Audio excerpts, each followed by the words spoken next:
자, 오늘 주시는 말씀 제목이 천국의 비밀 또는 천국의 신비라는 말씀인데요. 오늘 본문 말씀은 로마서의 말씀이에요. 로마서 9장 19절에서부터 29절의 말씀인데요. 제가 시간을 세이브하기 위해서 그 부분은 읽지 않겠습니다. 나중에 여러분들이 셀 모임에서 이제 읽게 될 터인데요. 지금 사도행전 강의를 하고 있는데 갑자기 로마서로 들어갔어요. 그래서 오늘은 이 로마서와 사도행전과의 관계성 때문에 제가 오늘 본문을 로마서로 이제 채택했는데요.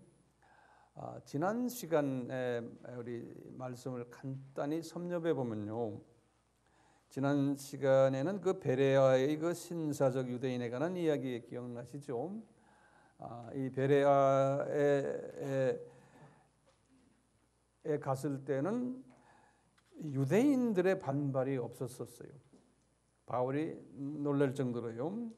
그래서 하나님이 바울에게 그 안식 기간을 줬기 때문에 이렇게 반발을 하지 않도록 하고 바울이 그동안 1차, 2차 여행하면서 누적되었던 피로와 스트레스와 또는 좌절감이니 고독감이니 이런 걸 다 하나님이 한 번에 다 씻어주시기 위해서 아마 베레아로 보내지 않았나 이런 이야기를 했어요.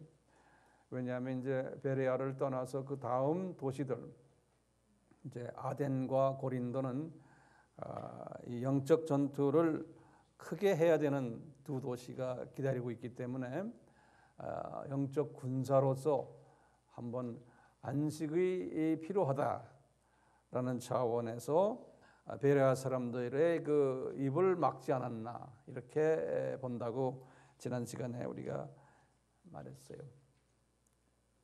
이 천국 시민은 두 가지가 있다 그랬어요. 일반 시민하고 그 다음에 천국 군사가 있다. 우리 지난 시간에 그랬거든요. 그래서 이제 바울은 이 선교 여행을 영적 전투로 생각하고 이 영적 군사로서의 일을 해왔었어요. 그런데 바울의 생각에는요, 이 영적 전투를 할 때마다 이분의 생각은 자기네들의 주적은 누구였을까요? 바울이 생각했을 때 주적이 이방인이었어요? 안 그러면은 유대인이었어요? 예? 아니죠. 바울의 생각은 마게도니아로 가고 이럴 때 누구를 공략해가지고 이방인을 공략해서 이방인을 기독교인화시키는 것이 아니에요. 그러니까 이방인이 주적이었어요. 우리 지상 사명도 그렇지 않습니까? 이방인을 복음화시키는 거예요. 그런데 실제로 그 이방인 땅에 들어가서 보니까 주적이 이방인이 아닌 거예요. 이방인들은 순수하게 복음을 받아주고 이방인이 바울의 복음 전하는 것에 대해서 반대하거나 바울을 잡아다가 핍박하거나 이런 일이 없었어요. 주적이 누구였냐면은 동족이었어요. 유대인이었어요.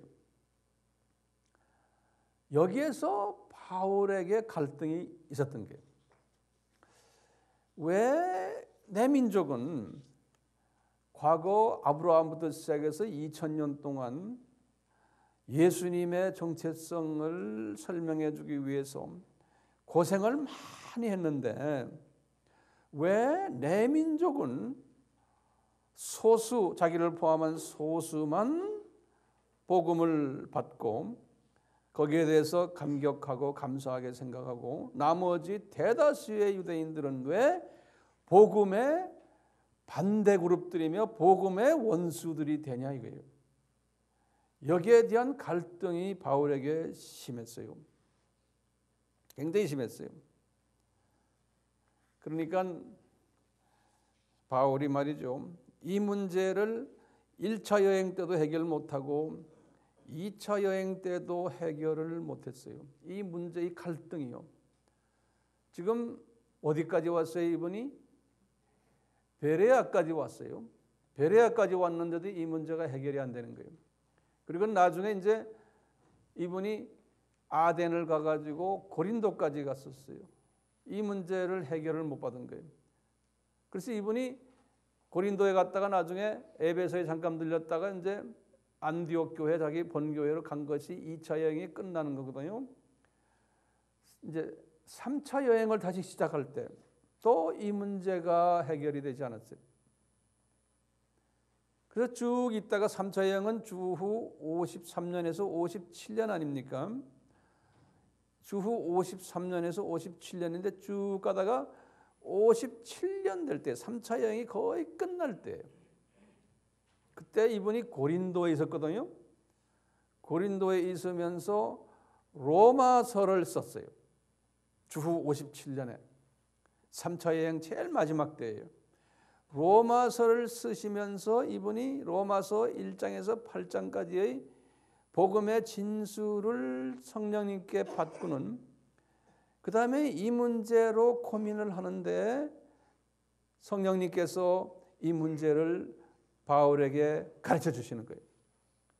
네가 고민했던 문제가 이거다. 그러면서 이 문제의 해답을 받아가지고 그 해답을 쓰신 것이 로마서 9장, 10장, 11장이에요. 그래서 이제 오늘 본문 말씀에 보시면 이렇게 나오죠. 내가 마음에 상당한 고통이 있다는 거예요. 예? 그래서요, 큰 근심이 있고 고통이 있었는데 왜냐? 이 문제 때문에. 그래서 하나님께 여쭤보니까 하나님이 이제 이런 대답을 합디다라는 것이 9장, 10장, 11장에 그러는데요. 이 문제를 해답받기 전에 바울이 우리 예수님께 아주 심한 배짱을 부리는 발언을 했어요. 배짱이죠. 이분이 뭐냐면 예수님 이거 가르쳐주지 않으면 이 문제 해결하지 않으시면 나 생명책에서 이름을 제해 주십시오. 나 저주받아도 괜찮습니다. 이 문제 나 이거 해결이 안 됩니다. 여기까지 나간 거예요. 로마서 이제 9장 2절과 3절에 보면 그렇거든요. 그러면서 이제 예수님께서요, 바울에게 엄청난 비밀의 말씀을 하는 거예요. 이 비밀의 말씀을 나중에 예수님께서 뭐라고 그러냐면 천국의 비밀이다 그랬어요. 오늘 이 이슈를 가지고 여러분들과 하나님의 말씀을 좀 깊이 심도 있게 우리가 공부하려고 그래요. 이 비밀의 말씀. 그래서 예수님께서 이 말씀을 영어로는 이렇게 말해서 The mystery of the kingdom of heaven 그랬어요. kingdom of heaven이란 건 하늘나라의 하늘 왕국의 mystery. 한국말로는 비밀이라고 그랬지만 알고 보면 그것이 신비죠. 그래서 하늘나라의 신비 또는 천국의 신비라는 거예요. 이것을 로마서 9장에서부터 시작이 되는 거예요. 이 비밀을요, 제가 성서를 전체를 쫙 보면서 이것을 우리가 알기 좀 쉽게 하기 위해서 제가 도표를 그렸어요. 자, 여기 해답이 여기 다 있어요. 해답이 다 있는데요. 첫째 보시면요, 이렇게 말하는 거예요. 하나님은 토기장이다 그러는 거예요. 이제 로마서 지금 9장 몇 절에 나와요 그 말씀이? 로마서 9장 19절부터 이야기해요. 로마서 9장 19절부터요. 오늘 이 말씀은 정말 공부를 잘 하셔야 돼요. 이렇게 뭐라 그러시냐면요. 하나님은 토기장인데 토기장이가 진흙을 빚어가지고 토기를 만드는데 그걸 이제 사람으로 비유한 거예요. 보면은 두 가지 그릇을 만든다는 거예요. 두 가지 그릇을 만드셨다는 거예요. 하나님이 뭐냐? 여기 보면 긍휼의 그릇을 만들었고 로마서 9장 23절에 모든 걸 제가 성경 구절을 다 드렸어요. 이거 다 드리는데 이게 여러분들은 쉽게 봤지만요. 이게 성경을 꿰뚫어 보지 않으면 이 성서 이 구절들이 나오질 않아요. 그러니까 쉽게 받아서 쉽게 집에 가서 던지지 마세요. 그러려면 아예 적지도 마세요. 제가 화가 나요. 정성을 들여서 제가 이것을 준비해서 여러분들에게 지금 드리는 거예요. 가볍게 생각하지 마세요. 그러면서 국률의 그릇이고 귀히 쓸 그릇을 만드는 그러한 하나님이시면서 또 뭐냐면 그릇을 천이 쓸 그릇과 진노의 그릇을 토기장이가 만들었다는 거예요. 두 가지 그릇을 만들었다는 거예요.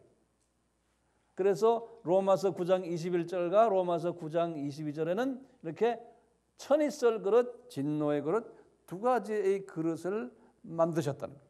하나님이 바울에게요. 그러면서 바울 외에도 또 베드로에게나 또는 히브리서 기자나 이런 사람들에게 또 알려주는 게 뭐냐면요. 이 진노의 그릇은 요한에게 뭐라고 그랬냐면 이 사탄의 자녀들이라는 거예요. 요한일서 3장 10절에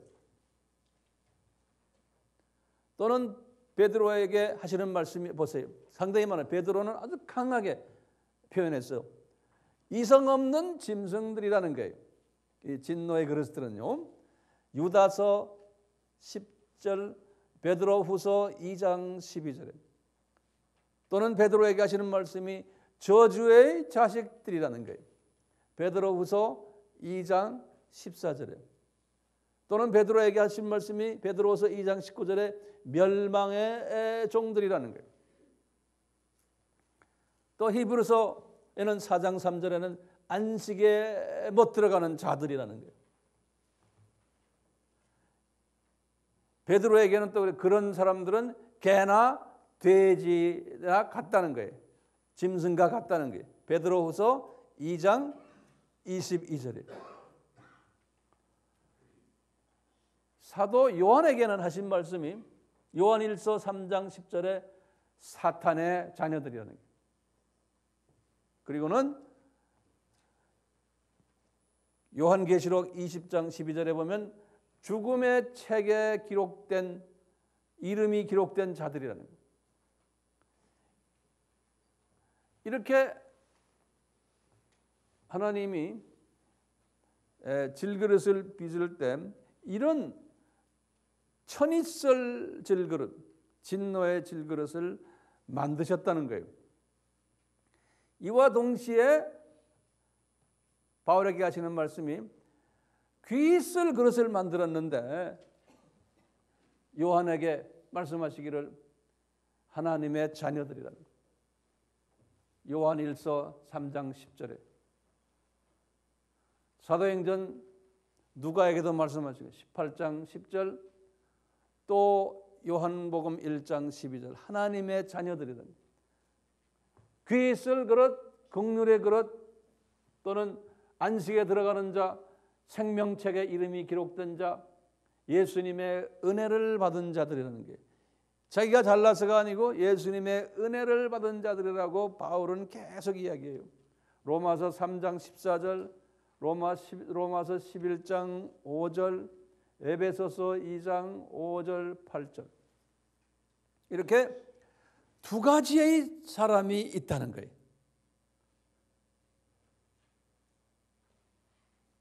그런데요, 숫자로 보면은 하나님의 자녀는 적다는 거예요. 소수라는 거예요. 그리고는 사탄의 자녀는 다수라는 거예요. 이제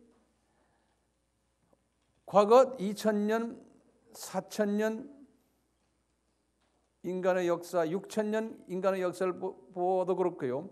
예수님부터 시작해서 2000년, 지금까지 2000년의 역사를 봐도 소위 말하는 크리스찬의 숫자는 처음에는 10%도 안 됐어요. 시작을. 그러다가 약간 17세기부터 와서는요.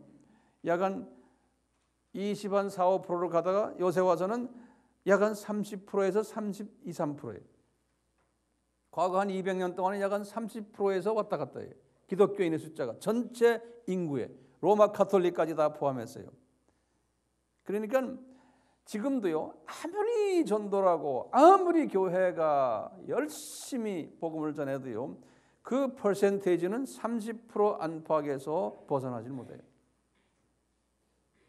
그 세계 복음화라는 개념이 여기에서 우리가 설정이 돼야 돼요. 세계 복음화 하면 모든 만민이 복음을 받는 것이 아니고 하나님의 예정된 하나님의 자녀들이 복음 받는 것을 세계 복음화라고 그러는 거예요. 저쪽은 아무리 말해도 안 되는 거예요. 하나님의 예정된 분들이 아니기 때문에. 그러니까 우리는 지금 예정론을 우리가 믿을 수밖에 없는 거예요. 왜냐하면 성서가 그렇게 가르쳐 주는 거예요. 그러니까 바울도 예정론자였어요. 바울이 이 문제를 가지고 고민을 했어요. 근데 지금 로마서에서 이것을 가르쳐 주는 거예요. 이것만 가르쳐 주는 게 아니에요. 로마서 9장에서요. 뭘 더 가르쳐 주냐면요. 하나님의 자녀 안에 두 가지의 사람들이 있다는 거예요. 로마서 9장 24절에는 뭐라고 그랬냐면 유대인이 있다는 거예요. 하나님의 자녀 중에서. 그리고 하나님의 자녀 중에서 이방인이 또 있다는 거예요. 로마서 9장에서 똑같이 두 가지 하나님의 자녀가 있다는 거예요. 그런데 유대인 중에서 또 두 가지 유대인이 있다는 거예요. 자, 어떤 유대인이 있냐? 다수 유대인들, 유대인의 대부분의 다수는 예수님을 여호와로 보지 못하고 예수님이 메시아라고 보지 못하도록 눈이 감기고 귀가 감기는 유대인들이 있다는 거예요. 그 유대인이 다수라는 거예요. 그것을 모세에게도 말했고 다윗에게도 말하고 나중에는 바울에게도 말하는 거예요. 그래서 모세에게는 신명기 29장 4절, 신명기 32장 20절, 다윗에게는 시편 69편 23절, 예수님이 나중에 직접 마태복음 13장 19절에서 말씀하시는 거예요. 그러시면서 바울이 이 고민을 하는데 바울에게 그러는 게, 바울아, 내가 옛날에 모세에게 말한 거 알지? 다윗에게 말한 거 알지? 그러면서 나중에 로마서를 쓰면서 이 모든 말씀을 다 인용하도록 하는 거예요. 그러면서 봐라, 다수 유대인들은 눈이 감긴단다. 내가 누군지를, 예수님이 누군지를 모르게 된다. 이것은 하나님의 예정이라는 거예요. 그래서 성서에서는 그 다수 유대인들을 여러 가지로 표현을 했어요. 그분들에 대한, 다시 말하면 가나안 탐지 12명 족장을 하라고 했는데 그중에 10명은 안 됩니다. 우리가 못합니다 했죠. 이 사람들은 그 다수 유대인을 하나의 상징으로 보여주는 거라는 거예요. 민수기 13장 25절에서 29절. 그 다음에 예수님 당시에도 예수님을 배척했던 바리새인들, 사두개인들, 서기관들, 공의원들, 제사장들, 이 사람들 왜 예수님을 이렇게 배척했지 않느냐? 이게 다 하나님의 이 계획 속에서 이루어졌다는 거예요. 마태복음 16장 21절, 27장 1절, 누가복음 22장 66절, 많아요. 성경에 보면 이 예수님을 배척한 이 지도자들이요. 그 다음에 바울이 설교를 할 때마다 나가서 디아스포라 유대인들 중에 대부분이 복음을 배척한 사람들이에요. 성경 구절이 거기 쭉 나와요. 우리가 그래서 지금 사도행전 공부하고 있지 않습니까? 그 다음에 보세요. 이 사람들을 성서에서는 뭐라 하냐면 바울에게 말하는 거예요. 로마서 5장 4절에. 요 사람들은 당분간 예수님의 은혜에서 떨어진 자들이에요. 그러니까 당분간이에요. 그러니까 하나님의 계획이라는 거예요. 바울이 이것을 깨달은 거예요. 그러니까 이분이 자기가 이제 선교하면서 이것이 해결이 안 됐는데, 아하, 왜 유대인들이 저렇게 악랄하게 복음에 대해서 반대하는가? 이분이 수화를 할 수 있었던 거예요. 그리고는 바울 신학이 여기에서부터 이제 풀려나가기 시작하는 거예요. 이 부분이. 그러면서 바울에게 이걸 가르치는 거예요. 소수 유대인이 있다는 거예요. 유대인이 두 가지가 있는데 다수 유대인, 소수 유대인은 뭐냐? 눈과 귀가 열린 유대인들이라는 거예요. 다시 말하면 하나님의 은혜로 그랬어요. 은혜로 예수님이 메시아시고 메시아가 예수님이시고 여호와가 메시아시고 예수님이신 것을 듣기만 하면 탁 깨닫는 이런 사람들이 있다는 거예요. 이사야에게도 이렇게 말한 거예요. 그래갖고요, 요 사람들이 뭐냐, 완전히 숫자는 엄청나게 적은데 구약에서도 보면 요 사람들이 거의 없는 것처럼 구약에서 나중에 보일 텐데, 그런데 하나님은 그래서 이사야에게요, 이런 유대인들이 멸종된 것이 아니라는 거예요. 이 소수가 구루터기로 남아있다는 거예요.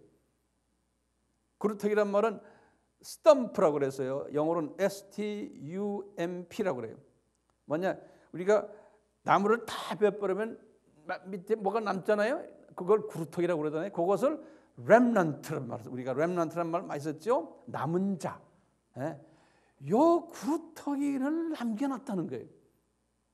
그래서요, 구약의 아브라함부터 예수님까지 2000년 동안에 보면요, 여호와를 섬기지 않고 우상 섬기면서 남아있었던 우상 섬기지 않았던 소수의 구루터기가 있다는 거예요. 또 예수님이 딱 나타났을 때 신약에 와서요, 그 구루터기들 중에서 이렇게 싹이 나면서 예수님을 알게 됐다는 거예요.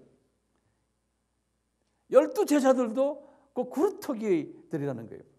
그 다음에 또 뭡니까? 70문도, 120문도, 500명, 또 나중에 베드로가 설교해서 3,000명 회개한 거, 또 나중에 가서 이제 5,000명 유대인들, 이 사람들이 뭐냐? 이 구루터기들이라는 게. 그리고 나머지들은 다 눈이 감겨서 아무리 예수님 이야기해도 안 된다는 거예요. 근데 그 구루터기가요, 어떻게 됐습니까? 주 70년 후에 유대인들이 눈이 다 감겼다고 하지만 실제로 눈이 감긴 게 아니에요. 그 중에 소수가요, 70년부터 로마의 교황이 일어나는 주후 500년, 590년에 정확하게 요때예요. 요때 보면 유대인들이 대부분 다 디아스포라로 나가버리고 있었을 때, 유대인들이 기독교의 그 파워 속에서 나그네로서 핍박을 받으면서요, 그분들 중에 소수가 예수님을 메시아로 보는 사람들이 있었어요. 근데 그 사람들은요, 어떻게 됐냐면 강제로 개종을 했어요. 유대교에서 기독교로. 다시 말하면요, 애굽 정교, 에티오피아 정교회, 시리아 정교회, 지금 1세기, 2세기, 3세기 때 이야기하는 거예요. 이런 교회, 그런 나라에서 살았기 때문에 유대인들이 이민자로요, 유대인들을 안티세미티즘이라고 해서 반유대 사상이 강해서 유대인들을 다 못 살게 했잖아요. 기독교인들이요. 왜? 예수님을 죽인 놈들이라 그래가지고 이분들이 숨어 있을 때마다 그 토종 종교에서 뭐냐면, 너 살아나려면 종교를 개종해라. 그래서 너희들 애굽 종교로 들어와라. 너희 종교 포기하고. 그 소수가 종교를 포기한 사람들이 있었어요. 유대인들 중에서. 역사를 보면요, 여기 구루터기들이에요. 그래가지고요, 이 사람들이 예수님을 메시아로서 소수 유대인이지만 명맥을 이어갔어요. 그러다가 이제 590년 그 후부터 쭉 해서 1800년까지 그 사이에도요, 유대인 중에서 로마 카톨릭이 이제 강하게 유대인들을 강제로 개종시켰어요. 너희들 개종만 하면은, 개종이란 말은 뭡니까? 예수님을 메시아로서 인정하는 거예요. 이것만 하면 살려줄게. 그래가지고 역사를 보면요, 핍박 가운데서 개종을 했던 유대인들이 있었어요. 그러다가 이제 1800년에 들어와 가지고요, 1800년부터 1900년, 그 100년 사이는요, 유대인과의 유대인 선교에서 중요한 때예요. 영국을 중심으로 해서요, 새로운 유대인의 시각이 움트기 시작했어요. 그 전까지만 해도요, 개신교나 로마 카톨릭은 거의 대부분이 반유대의 사상이었어요. 예수님을 죽인 놈들이라고 그랬어요. 그런데 새롭게 친유대 사상이 일어나기 시작한 것이 1800년부터예요. 그래가지고 그때부터 영국을 중심으로 해서 많은 유대인을 복음화시키자는 유대인을 위한 선교기관들이 나타나기 시작했어요. 유대인 복음화를 위한 선교기관들이에요. 그래서 그 100년 동안 많은 유대인들이 갈세를 받다가 자기네를 선택된 민족으로 보는 기독교인 그룹들 때문에 위로를 받으면서 예수님을 영접하는 일들이 일어났어요. 1800년에서 1900년 사이에. 그래서 이제 그때가 뭐냐면 Golden Age of, 영어로는 그래요. The Golden Age of Jewish Mission. 유대인 선교의 황금기였다. 그 요 사람들 중에서 소수의 유대인들이 예수님을 눈 떠서 보고는 메시아로서 인정한 때, 그 요분들이 다 누굽니까? 다 요 구루터기들이 하나님께서요. 요 구루터기들 이렇게 이제 1800에서 900년 그 선교할 때도 이제는 강제로 개종시킨 게 아니고 이제는 복음을 전해서 깨닫게 해가지고 개종한 거예요. 유대인들이요. 그러다가 이제 1900년부터 오늘날까지는요, 강제가 아니에요. 이제는요, 그냥 복음을 전하면은 그 안에서 구루터기로 하나님이 예정했던 사람들이 눈을 뜨면서 예수님을 구세주로서 고백하는 사람들이 나오기 시작한 거예요. 오늘날까지요. 그래서 이 사람들을 우리가 뭐라고 불러요? The Messianic Jew라고 부르는 거예요. 그런데 그것은 소수인 거예요. 아주 소수, 1% 미만이에요. 유대 인구에. 이 소수들, 여기 쫙 제가 드렸잖아요. 그 내용을 제가 여기다 다 설명했어요. 다시 제가 정리하면요, 하나님의 자녀가 있는데 하나님 자녀에서 두 가지 하나님의 자녀가 있다는 거예요. 유대인과 이방인. 그런데 유대인 안에서도 두 가지 유대인이 있다는 거예요. 눈 감긴 유대인과 눈 뜬 유대인. 그런데 눈 뜬 유대인은 소수라는 거예요. 그 눈 뜬 유대인들을 뭐라고 부르냐? 구루터기, 남은 자, 이렇게 이야기하는 거예요. 근데 그 숫자가 예수님 당시부터 시작해서 지금까지 숫자는 적지만 구루터기가 남아가지고 지금까지 이어오고 있다는 거예요. 지금까지. 여기 유대인인데요, 하나님의 자녀 중에 이방인들이 있어요. 그러니까 하나님의 자녀 중에는 이방인의 숫자가 많아요, 유대인의 숫자가 많아요? 이방인의 숫자가 많은 거예요. 그렇죠? 자, 그런데 이방인 하나님의 자녀 안에서도요, 또 두 자녀로 갈라지는 거예요. 영의 눈과 귀가 가린 이방인 크리스찬들이에요. 그래서 이런 사람들은 소위 베이비 크리스찬들이에요. 우리 봤죠? 우리가 저 영적 단계 6단계에서 뭐 했어요? 유아, 영적 어린아이. 헬라 말로 한번 해볼까요? 뭐 영적 유아가 누구예요? 네피오스. 그 다음에 영적 어린아이는 파이디온. 그래요? 그 다음에 영적 사춘기는 테크니온. 그 다음에 영적 청년은 네아니스코스. 요 네 그룹을 요 영적 눈이 가리거나 애꾸눈이거나 귀가 한쪽 가리거나 한쪽 들리거나 그런 그룹들이라는 거예요. 하나님의 예정 가운데 이런 크리스찬들을 많이 만들어냈다는 거예요. 이런 사람들. 근데 이 사람들이 다수라는 거예요. 그리고 소수의 크리스찬들을 이방 속에서 만들어냈는데 이분들은 영의 눈이 뜨여 있고 귀가 열린 성도들이라는 거예요. 그래서 이 사람들을 남은 자라고 또 말하라고요. 이 사람들은 택함 받은 자들이고 이쪽의 다수는 청함 받은 자예요. 그래서 그랬어요. 청함 받은 자는 많대. 마태복음 22장 14절에요. 택함 받은 자는 적느니라 그랬어요. 여기 택함 받은 자가 이쪽에 소수의 이방인 그룹인 거예요.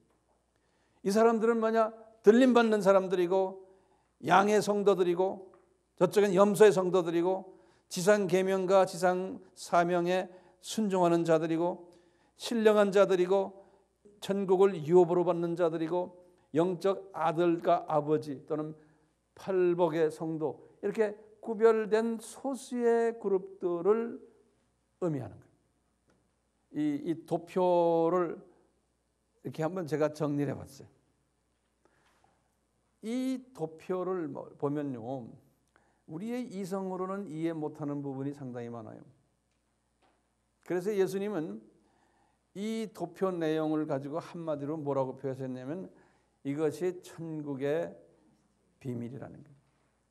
이 천국의 비밀을 주님이 제자들에게 설명하는 장면을 우리가 한번 볼 필요가 있어요. 그래서 성서를 한번 열어주세요. 마태복음 13장입니다. 다들 열어주세요. 마태복음 13장에서 예수님이 지금 제자들에게 아주 참 이해하기 힘든 설명을 해요. 우리 다 들은 이야기들이에요.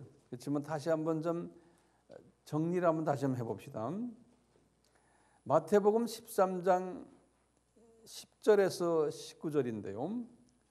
10절을 잠깐 봅시다. 제자들이 예수께 나와 가로되 어찌하여 저희에게 비유로 말씀하시나이까? 이 천국의 비유 생각나시죠? 그러니까 예수님이 대답하시기를 천국의 비밀을 아는 것이 너희에게는 허락되었으나 저희에게는 아니 되었나니 그랬어요.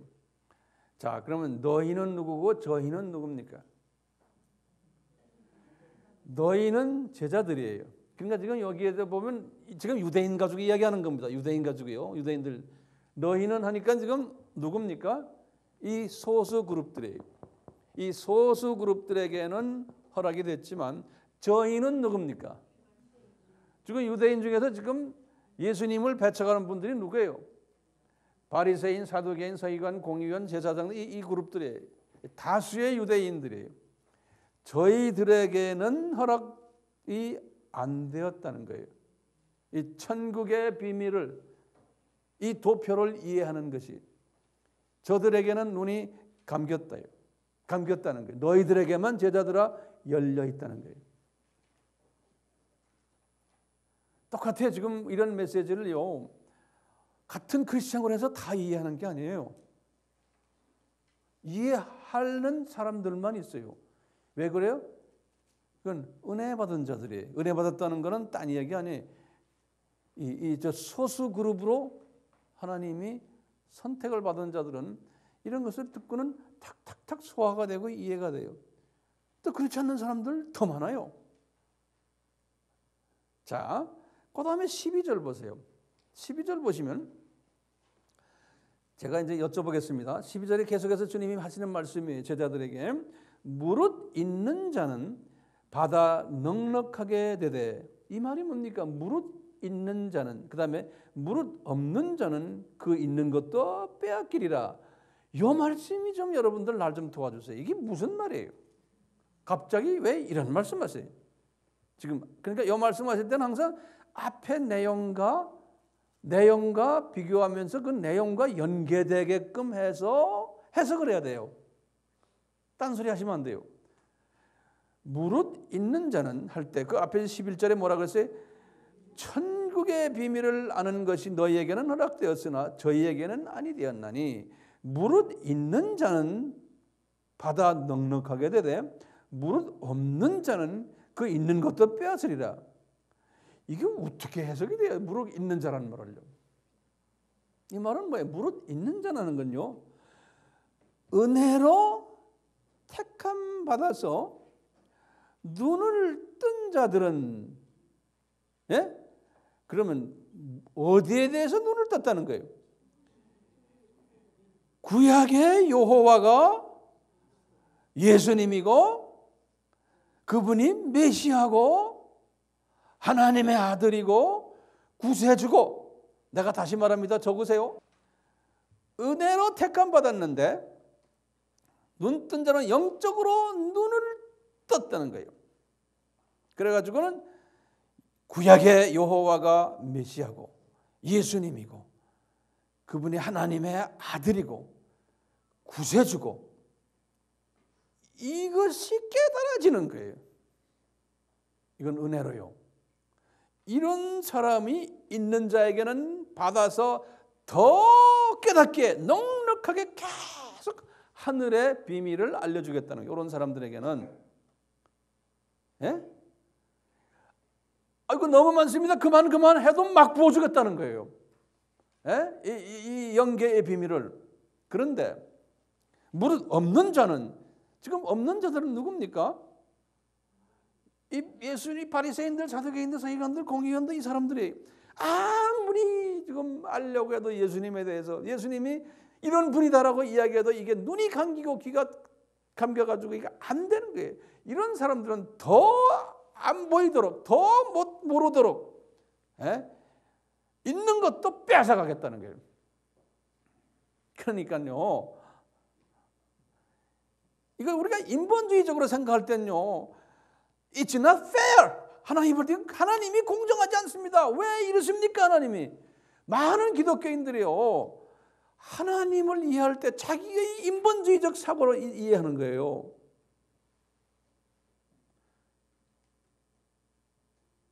그러면서 예수님이 계속해서 말하는 게 13절에 보면요, 그러므로 내가 저희에게 비유로 말하기는 저희가 보아도 보지 못하며, 그런 거예요. 들어도 듣지 못하며 깨닫지 못함이니라. 예수님이 그런 거예요. 요 다수 유대인들은 지네가 아무리 난리를 쳐도 안 된다는 거예요. 이건 하나님이 계획하시는 거라는 거예요. 그러면서 딱 그 다음 절에 그러는 거예요. 예수님이 700년 전에 내가 이 사건을, 예수님이 그러니까 내가 여호와 이름으로 이사야에게 이미 내가 예언했단다 그러는 거예요.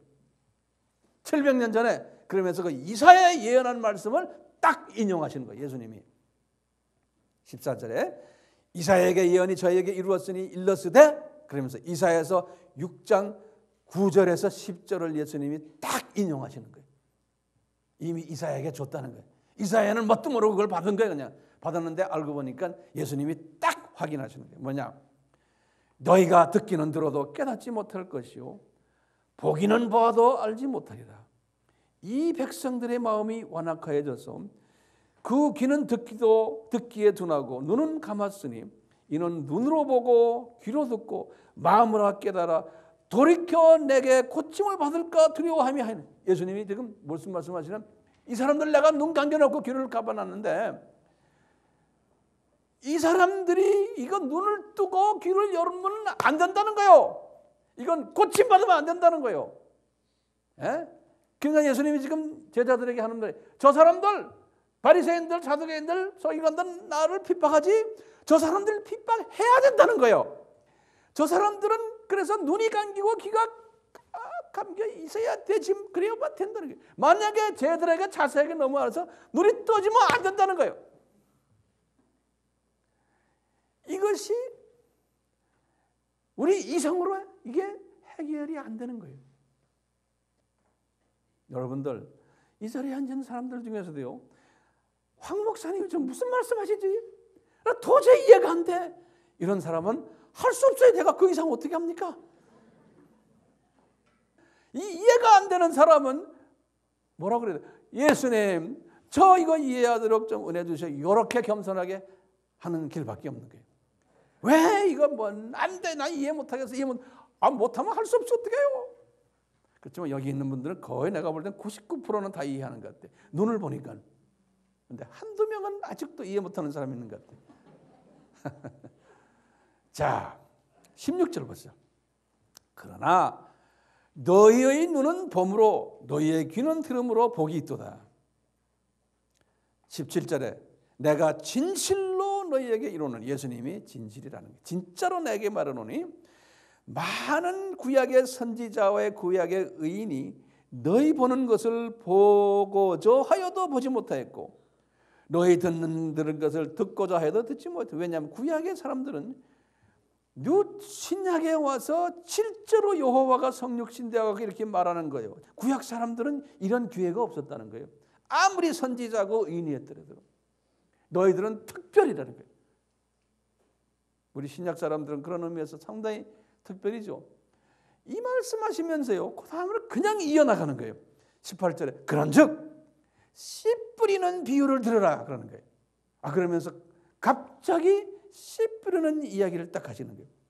아무나 천국 말씀을 듣고 깨닫지 못할 때는 악한 자가 와서 그 마음에 뿌리는 것을 빼앗나니 이는 곧 길가에 뿌린 자요 그런 거예요.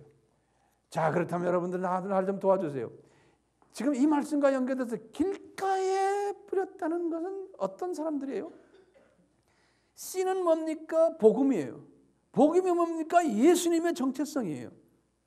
길가에 뿌린 자는 그럼 누굴까요? 날 좀 도와주세요.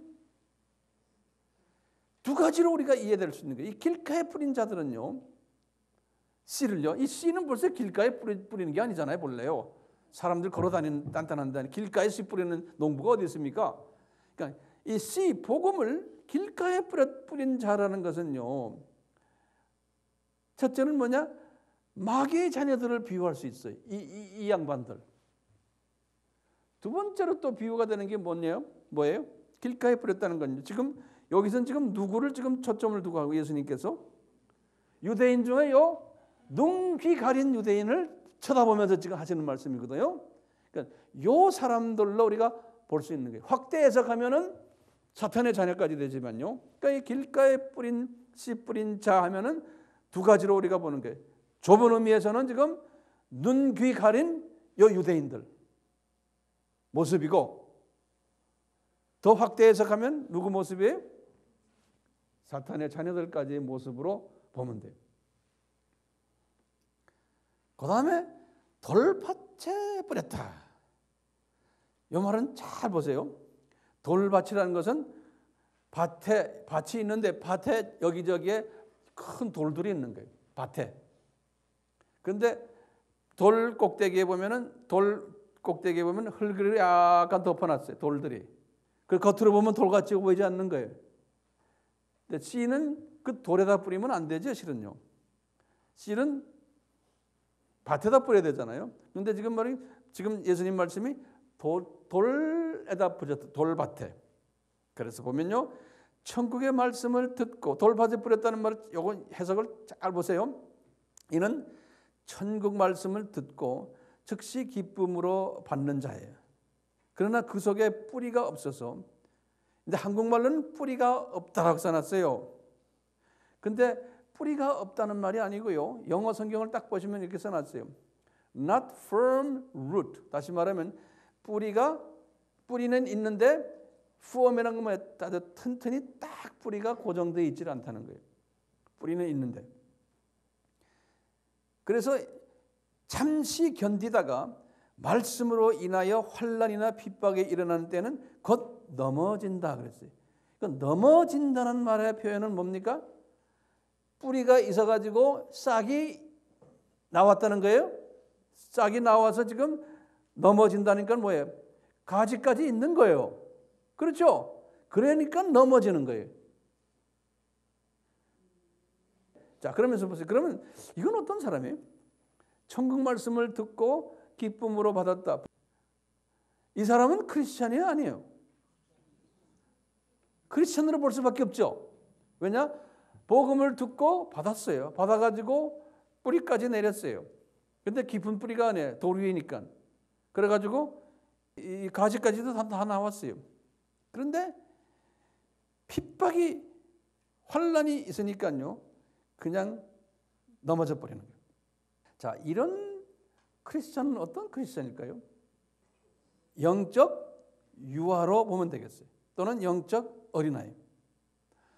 근데 지금 문제는 심각해요. 이 사람들이 넘어진 거예요. fall away 그랬어요. 그러면 이것을 우리가 확대 해석까지 하면 어디까지 갈 수 있어요? 이 사람들이 구원까지도 무효가 될 수 있다고까지도 우리 볼 수 있는 거예요.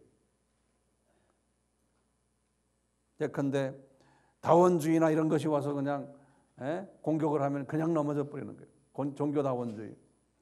또는 이 세속주의가 너무 강하게 들어와 가지고 그냥 나중에 그냥 다 잊어버린, 넘어져 버린 거예요. 복음을 부인까지 하는, 거기까지 갈 수도 있는 거예요. 그러니까 두 가지로 볼 수 있는 거예요. 영적 유아들의 모습을 보여주기도 하고 영적 어린아이의 모습을 보여주기도 하고 이것이 심하면은 구원이 상실까지도 갈 수 있는 그 카테고리를 주님께서 지금 말씀하시는 것 같아요. 이게 다 천국의 비밀이라는 거예요. 그리고는 가시떨기 이야기하는 거예요. 가시떨기에 뿌린 자예요. 천국 말씀을 듣고 나무가 자랐어요. 꽤 커졌는데 거기에 문제는 뭐냐? 열매가 없는 거예요. 이런 크리스찬들이 또 있다는 거예요. 열매가 없는 거예요. 열매는 뭐로 생각할까요? 열매는 가장 큰 열매는 뭐예요? 지상계명이 수직계명과 수평계명을 순종하는 거예요. 그 순종하기 위해서는 또 순종한 후에는 지상사명이 나가서 복음 전하는 일이에요. 이런 하려면은 성령의 9가지 열매가 맺혀야 되는 거예요. 이거 없이도 이런 건 못하죠.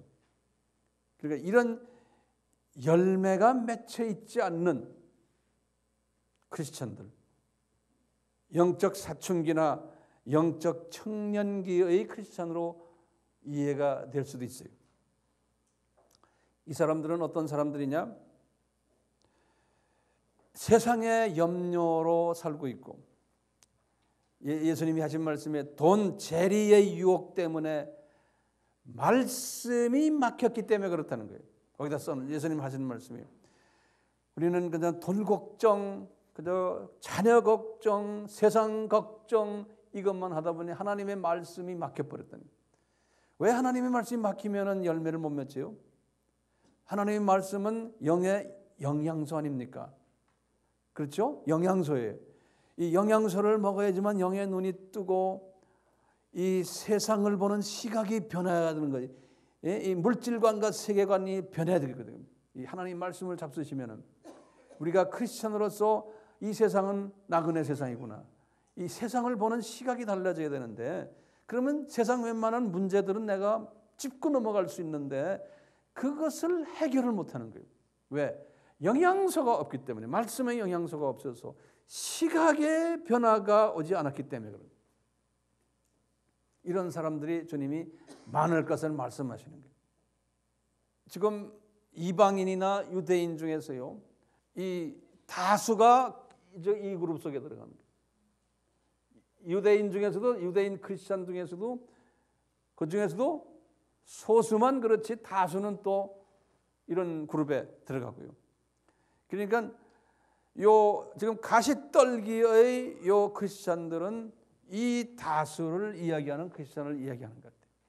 또 돌밭에 뿌린 크리스찬들도 이 다수를 이야기하는데 이제 마지막에 옥토의 크리스찬은 어떤 크리스찬을 이야기해요? 요 소수의 크리스찬을 이야기하는 거예요. 이쪽에는 유대인의 이 소수의 크리스찬들을 이야기하는 거예요. 이렇게 주님께서요, 이 천국의 비밀, 천국의 신비를 우리에게 이야기하면서요, 이것은 하나님이 디자인하신 것이다. 디자인.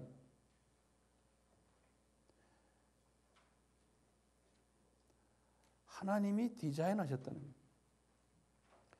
그러니까 이것은 우리의 이성으로 해결되는 것이 아니라는 거예요. 우리의 이성으로.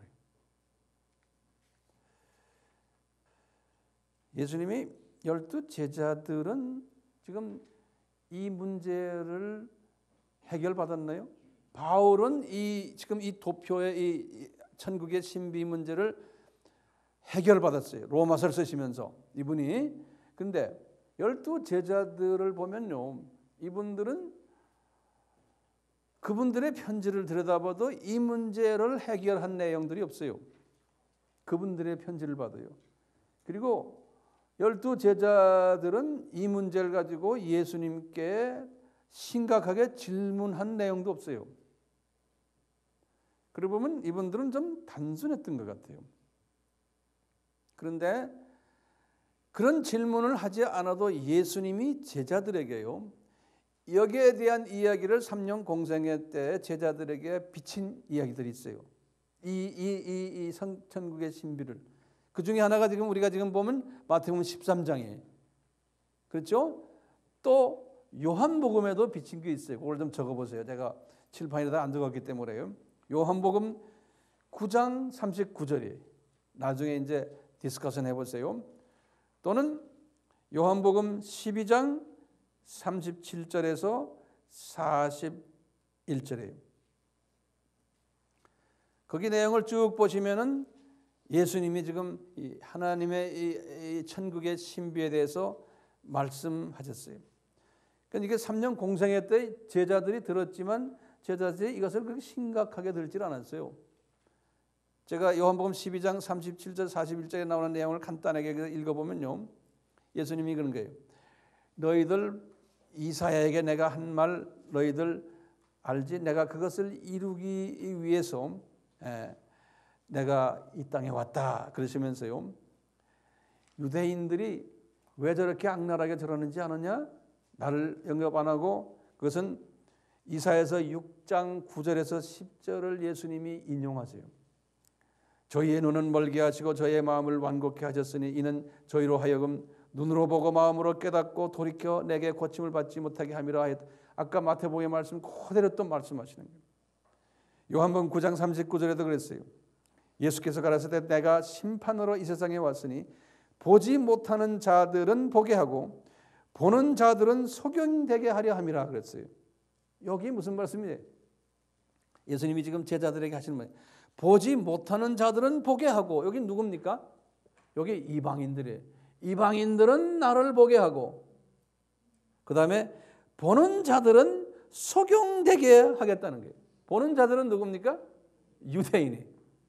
그러니까 우리 제자님들이요, 이런 말씀을 이해할 수가 없었어요. 지금 와서 우리가 이제 이해를 하는 거예요. 이 부분들요. 이 도표를 이해하시면 이 말씀이 이해가 되는 거예요.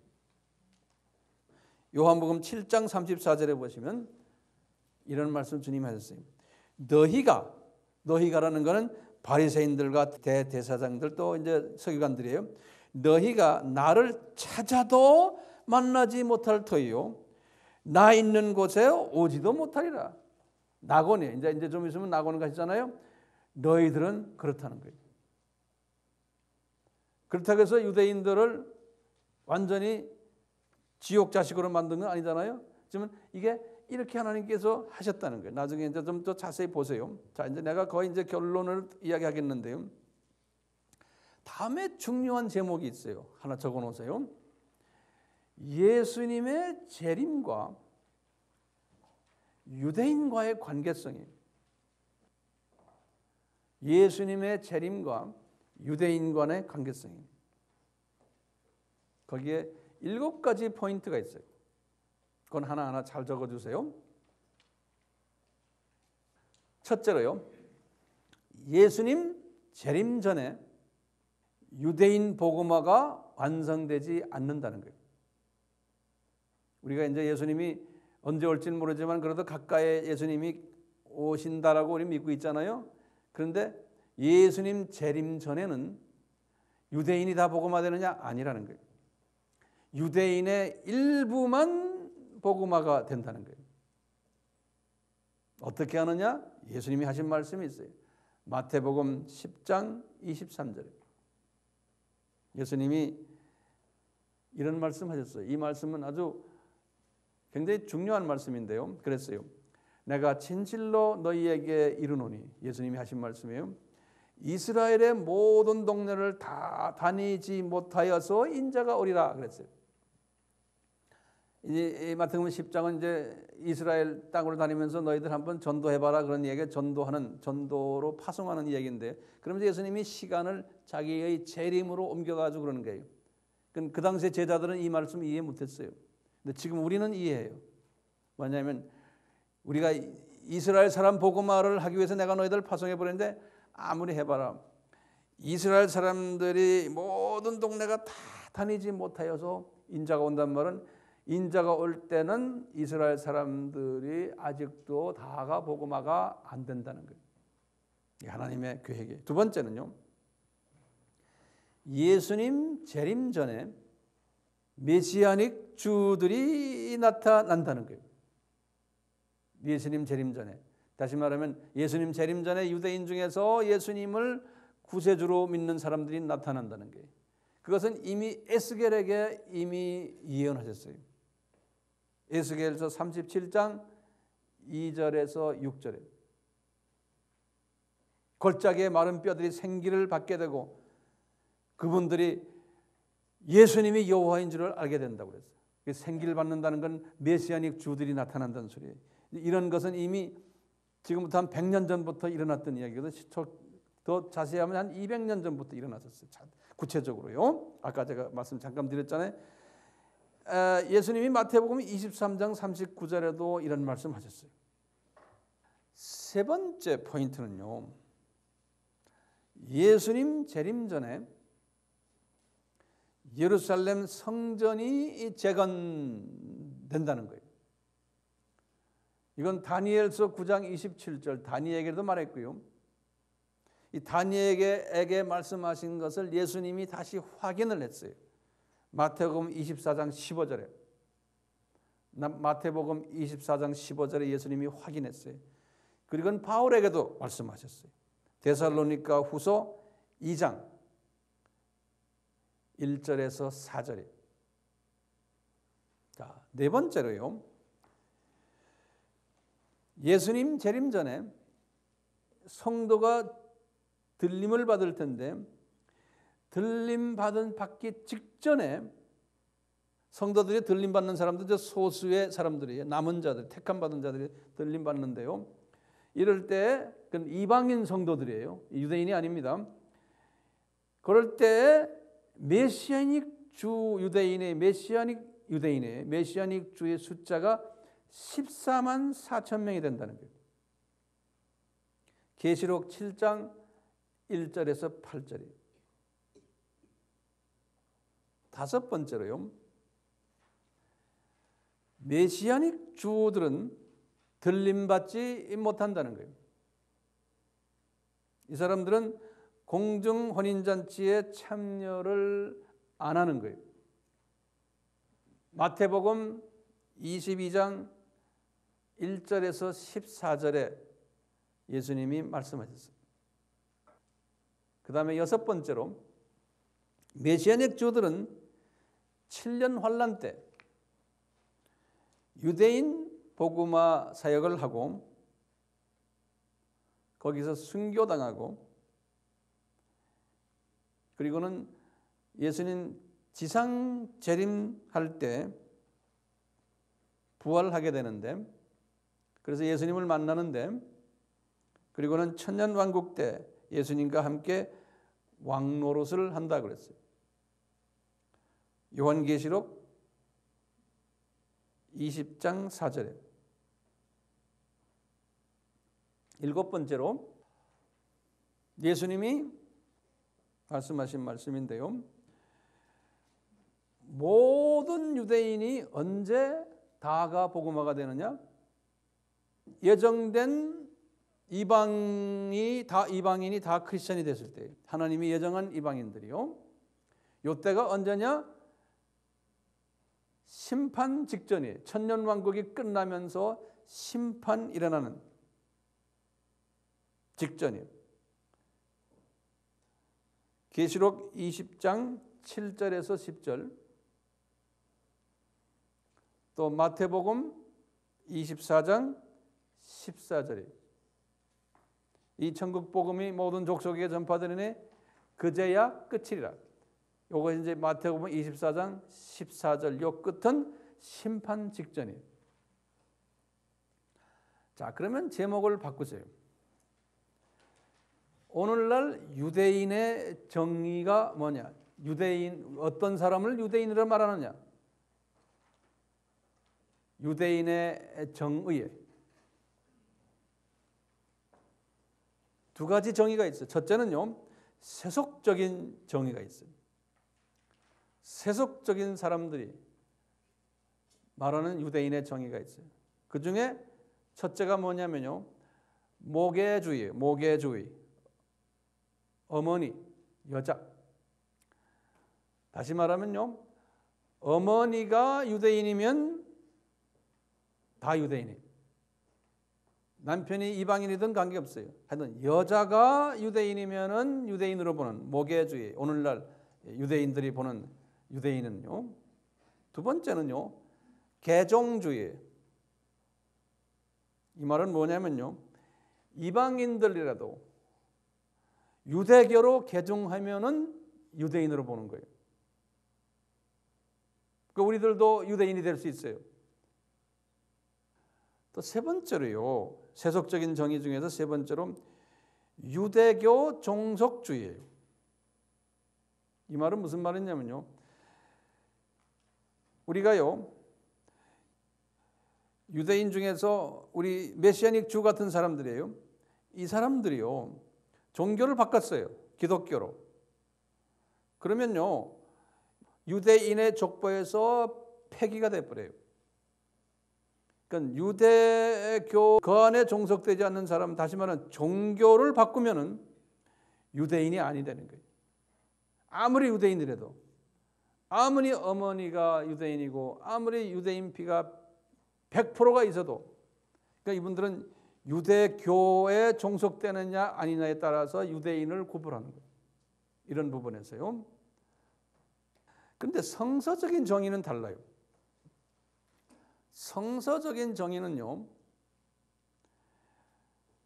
야곱의 12 아들의 후손들이에요.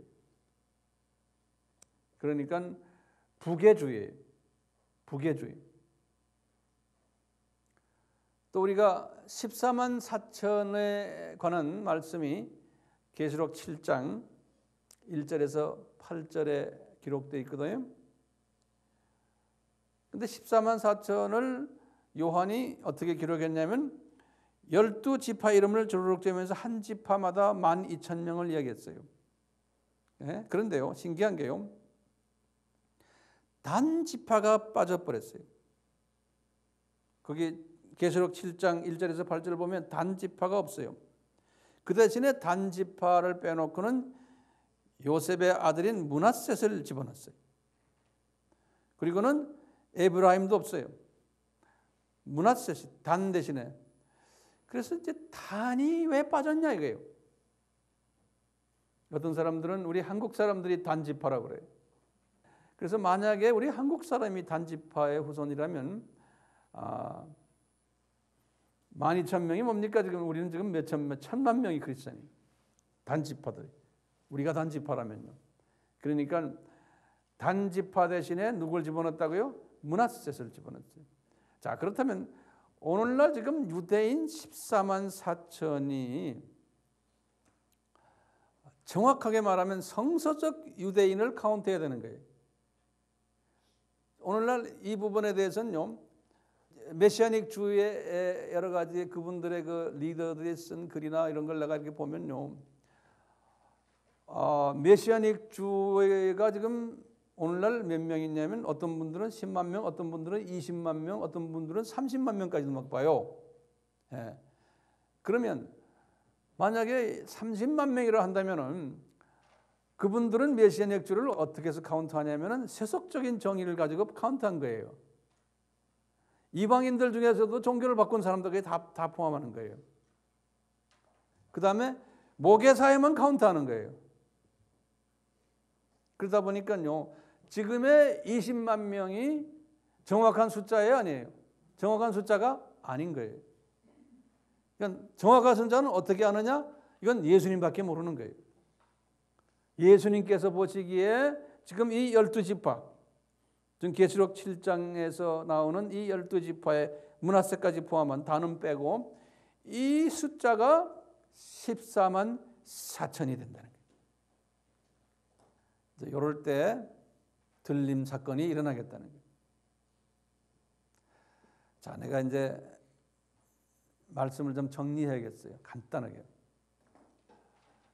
우리가 이 지금 천국의 신비의 이 도표를 언제 바울이 만들었어요? 로마서를 쓸 때 주후 57년에. 근데 이 도표는 제가 만든 거예요.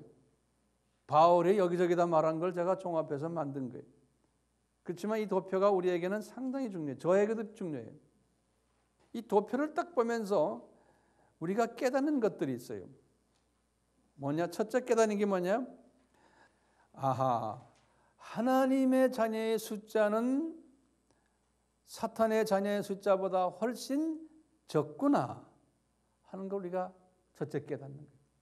그러면 우리의 많은 의문들이 풀려나가요.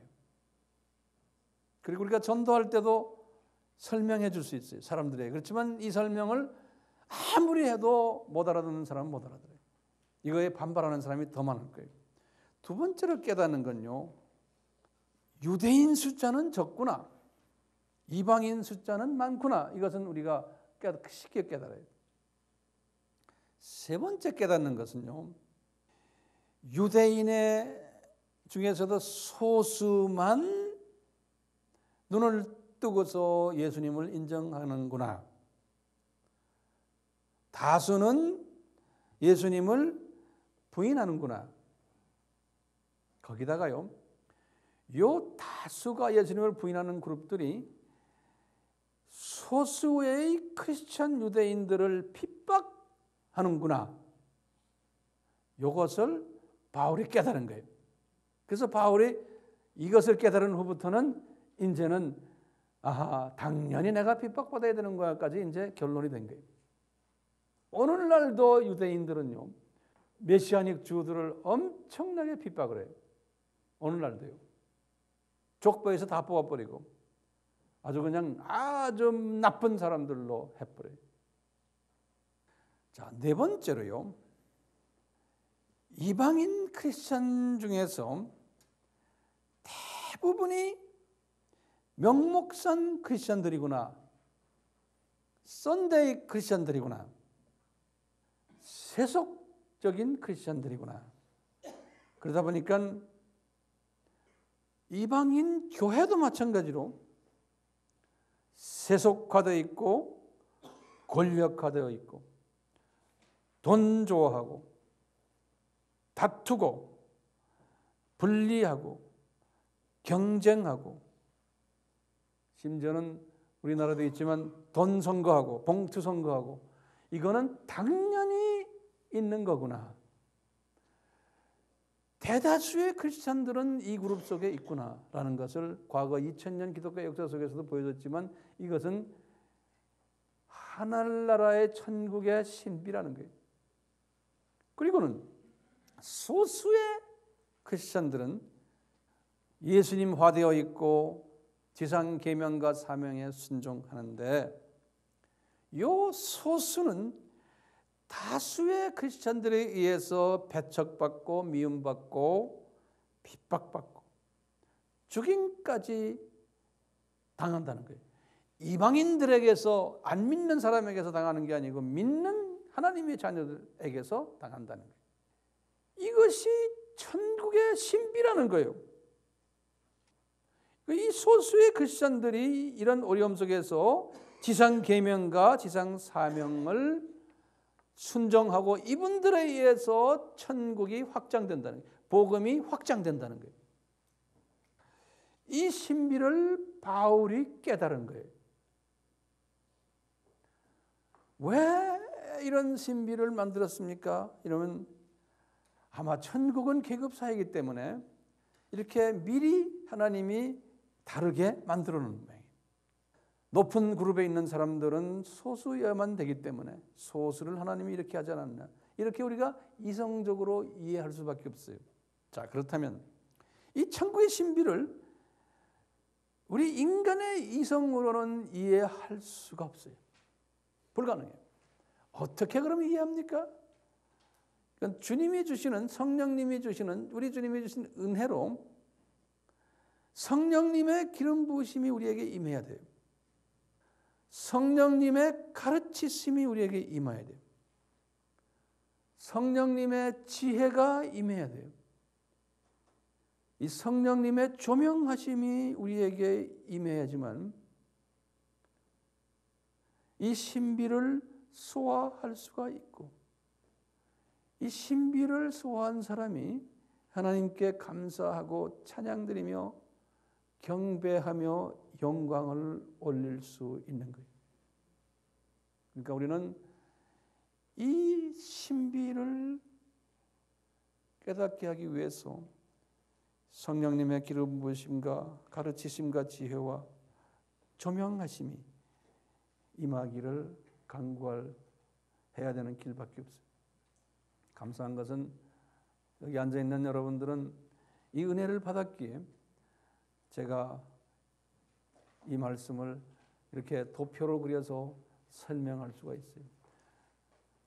성령님의 이런 조명함이 여러분들에게 없다고 제가 생각한다면 제가 이 말씀을 전할 수가 없어요. 우선 성령님이 저에게 이 말씀을 하지 못하게 해요. 근데 이렇게 말씀을 전할 수 있고 이것을 잘 받아쓰고 소화를 잘 하시는 걸 보니까 You are special. You are 구루토기들이요. 남은 자들이. 같이 기도합시다. 하나님 아버지, 예수님께서 천국의 신비를 말씀하셨는데 이 신비는 우리의 이성으로는 도저히 이해할 수 없는 신비입니다. 이 신비를 그래도 소화할 수 있게 은혜를 베풀어 주심에 감사합니다. 주님 홀로 영광받아 주시옵소서. 이 신비가 우리만 깨닫는 것이 아니고 우리 주변에 있는 분들, 이 말씀을 듣는 분들이 이 신비 속에서 예수님의 그 신비를 깨닫고 예수님을 더욱 사랑하는 모든 자들이 되도록 은혜를 베풀어 주시옵소서. 예수님의 이름으로 기도드리옵나이다. 아멘. 지금 이 시간은 예수 그리스도의 무한하신 은혜와 하나님 아버지의 극진하신 사랑하심과 성령님의 천국의 신비에 대해 깨닫게 하심과 이 신비를 향해서 순종케 하심이 우리에게 항상 있기를 축원하옵나이다. 아멘.